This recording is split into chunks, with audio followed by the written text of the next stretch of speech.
بہت شکریہ آپ کا پی جے. مجھے افسوس ہے کہ میں آج آپ لوگوں کے ساتھ وہاں اپنے ساتھیوں کے ساتھ نہیں ہوں، اس لیے تھوڑی گڑبڑ ہے. لیکن بہرحال جو بات آپ نے کی ہے اس کے حوالے سے بہت سی باتیں کرنے کی ہیں. یہ سیاسی جملے بازی، سیاسی جگت بازی، سیاسی لاٹھی چارج، یہ سب کچھ کسی کو برا نہیں لگتا ہے، یہ حصہ ہوتا ہے سیاست کا. لیکن جب بات گھروں تک پہنچنے لگ جائے تو اپنی اپنی زبان جو ہے اس کو بند کر لینا چاہیے. 2 3 4 ریسنٹ مثالیں ایسی ہیں کہ دل چاہتا ہے کہ سر دیوار سے مارے آدمی اپنا، یا ان کا مارے. میں 2 3 چٹکلیں آپ کو سنا دیتا ہوں. دیکھیے شہباز گل صاحب یہ فرما رہے ہیں کہ یہ جو طارق صاحب ہیں یہ تو مطلب ہے میری زبان گوارا نہیں دیتی کہ میں بات دہراؤں. وہ یہ کہتے ہیں یہ ٹیسٹ ٹیوب بیبی ہے. اب اگر دوسری طرف سے یہ جواب آئے کہ حضرت صاحب آپ بھی زمین سے اگے ہیں، پیدا نہیں ہوئے ہیں، تو مجھے بتائیں کہاں تک بات جائے گی. پھر وہ دوسری بات کہتے ہیں کہ جناب اب آپ جو ہے وہ اپنی توجہ جو ہے جو ریاض الحسن چوہان صاحب ہیں وہ عمران خان سے ہٹا کے اپنے شوہر پہ ڈالے. ان کو بھی غالباً یہ غلط فہمی ہے کہ دنیا کی ہر عورت جو ہے وہ ان کے کپتان کے عشق میں یعنی ملوث ہے. ایسا نہیں ہے بالکل بھی، نہ ایسا کبھی ہوتا ہے. سیاستدانوں کو رسپیکٹیبل جگہ ملنی چاہیے، رسپیکٹیبل طریقے سے ایڈریس کرنا چاہیے. یہ بدمزگیاں اگر بڑھیں گی تو یہ بہت آگے تک جائیں گی. میں نے یہ بالکل نہیں کہا کہ پی ایم ایل این کی طرف سے ایسی زبان استعمال نہیں کی جاتی، وہاں بھی کی جاتی ہے. وہاں بھی جو 2 4 بندے ہیں ان کو زبان پہ قابو اپنے پہ رکھنا پڑے گا. طارق کا ذکر ہو گیا ہے، لیکن کبھی کبھی رانا ثناء اللہ اور کچھ دوسرے لوگ، طلال چودھری وغیرہ، وہ بھی حدیں کراس کر جاتے ہیں جو کہ نہیں ہونی چاہیے. لیکن ایک بات جو میں نے دیکھی ہے وہ میں کہے بغیر نہیں رہ سکتا کہ اس کا آغاز ہمیشہ سے پی ٹی آئی کے سوشل میڈیا ونگ کی طرف سے ہوتا ہے، جہاں اس طرح کی بکواس جو ہے وہ ریکارڈ کر کے اور پھر دنیا بھر میں وائرل کر دی جاتی ہے. ایک بات تو یہ ہے.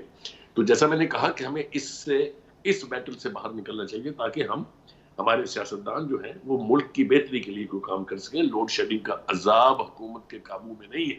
اور پیٹرول کی پرائسز دیکھ، ڈالر کہاں جا رہا ہے وہ دیکھ لیجیے آپ. اگر یہ سب کچھ اسی طرح ہوتا رہے گا تو عوام تو بس سانسیں بند ہونے والی ہیں. مطلب ہے سسکیاں وسکیاں کی سٹیج جو ہے وہ گزر گئی ہے. تو حکومتوں کو چاہیے کہ وہ ریٹرک چھوڑیں اور عوام کی بہبود کے لیے کوئی کام کریں.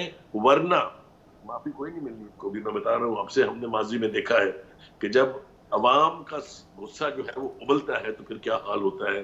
کراچی اس کا گواہ ہے، لاہور 10 اپریل 1986 جو ہے وہ اس کا گواہ ہے. تو یہ سب کچھ جو ہے اس سے بچنے کا ایک ہی طریقہ ہے کہ ہم سیاست پر فوکس کریں اور ذاتی جو یہ پرکھڑیاں اڑانی ہیں اس کو بند کریں. بڑی اچھی محفل تھی جہاں پہ اتنی اچھی باتیں آپ سے ان لوگوں نے کی.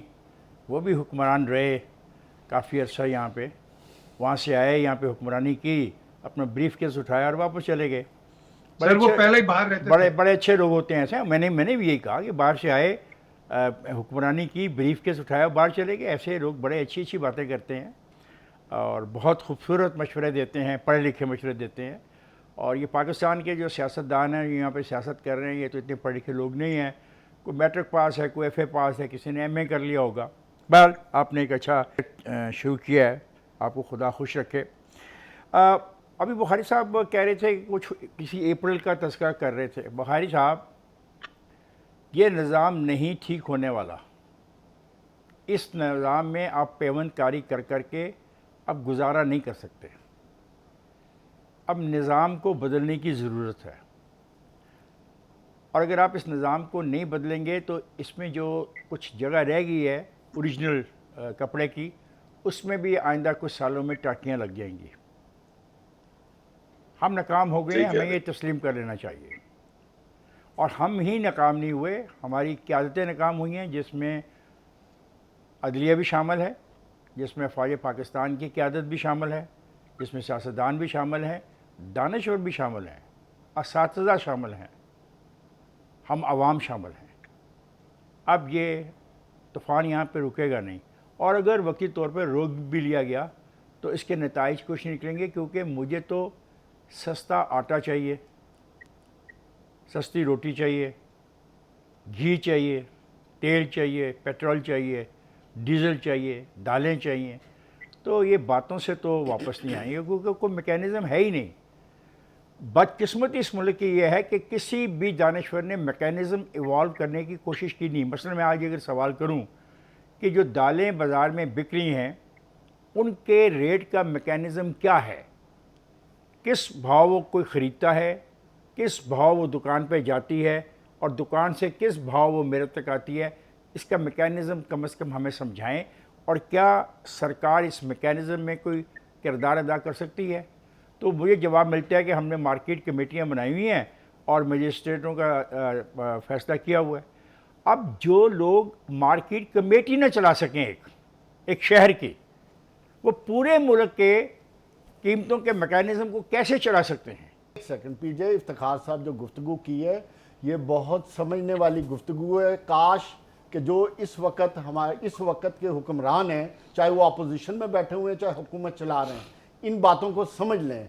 انہوں نے صرف ایک میکنزم کا حوالہ دیا ہے، انہوں نے بیسیکلی پورے پاکستان کے سسٹم کو جھنجھوڑا ہے اور چیلنج کیا ہے کہ آج آپ 75 سال بعد آپ کا سسٹم بیٹھ گیا ہے، یہ گاڑی آگے اس سسٹم کے تحت چلنے کے لیے نہیں تیار۔ اگر آپ نے اس گاڑی کو، یہ میں آ رہا ہوں، اگر آپ نے اسی گاڑی کو دھکیلنا ہے تو آپ نے اپنے پہلے گریبانوں کو جھنجھوڑنا پڑے گا، اپنے آپ کو دیکھنا پڑے گا، جس کی طرف دوسرا اشارہ دیا گورننس کو دیکھنا پڑے گا۔ آپ کو اقتدار کی ہوس سے نکل کے اس قوم کی غربت کو ختم کرنے کی ہوس میں جانا پڑے گا۔ آپ کو یہ سوچنا پڑے گا کہ وقت گزرنے کے ساتھ ساتھ یہ ملک مقروض دن بدن کیوں ہو رہا ہے؟ اگر ہم سارے اتنے اچھے ہیں، ہم سب اتنے ایماندار ہیں، اتنے ہم قابل ہیں، چاہے کوئی بھی ہے، پچھلی ساری حکومتوں کو میں کہہ رہا ہوں، تو پھر آج اس ملک پہ 130 ارب ڈالر کا قرضہ کیوں ہے؟ آج اس ملک کے تمام نظام اپنی افادیت کیوں کھو بیٹھے ہیں؟ آج کیوں آپ کے نظام عوام کے تابع کیوں نہیں ہیں؟ اس کی صرف ایک ہی وجہ ہے کہ ہم ذاتی مفادات میں جکڑے ہوئے ہیں۔ جو 8 10 15 فیملیز ہیں پاکستان میں جس کی طرف انہوں نے اشارہ کیا، چاہے وہ بزنس مین ہیں چاہے وہ پولیٹیشنز ہیں، ان کو عوام سے غرض اب نہیں رہی۔ کسی کو اپنے منافع سے غرض ہے، کسی کو اپنے اقتدار سے غرض ہے، اور کسی کو اقتدار میں آنے کی غرض ہے۔